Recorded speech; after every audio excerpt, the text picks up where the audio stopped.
నేనైతే ఈరోజు పొద్దున అయితే లేచి వెళ్తున్నాను చూడండి. మా ఊరే కానీ కింద వీధికి అయితే వెళ్తున్నాను.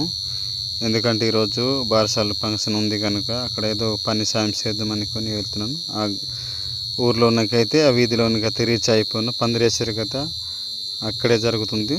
ఆల్రెడీగా అందరు వచ్చారు. అయితే పొయ్యిలు అయితే రెడీగా చేస్తున్నారు. ఎందుకంటే వంటలు మార్నింగ్ చేయాలి కనుక మా వాళ్ళైతే మా ఊరు నుంచి అలాగే పక్క విలేజ్ నుంచి కూడా వచ్చారు మనకి హెల్ప్ చేయడానికి. మా విలేజ్లో మా పల్లెటూరులో అలాగే హెల్ప్ చేసుకుంటారండి. అంటే పక్క ఊరు నుంచి కూడా వస్తారు అలాగే సాయం చేయడానికి.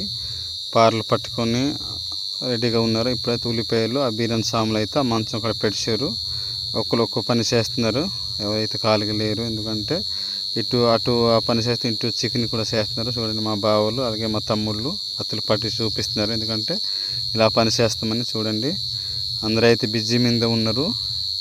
ఎందుకంటే పని పూర్తి అయిపోయి వర్షాకాలం కనుక త్వరలోనే ముగించేద్దాం వాటిని కూడా అనుకొని తొందర మీద అయితే చేస్తున్నారు. చూడండి కటింగ్ అయితే బాగా చేస్తున్నారు కదా.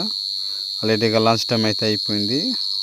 భోజనాలు అయితే రెడీ చేసి వడ్డిస్తున్నారు. చూడండి మా పల్లెటూరు గర్ల్స్ అయితే అడ్డుకోవడానికి లైనింగ్గా నిలబడ్డారు. వాళ్ళైతే కొద్దిగా సిగ్గు ఎక్కువ మా పల్లెటూరు ఉమెన్స్కి అయితే.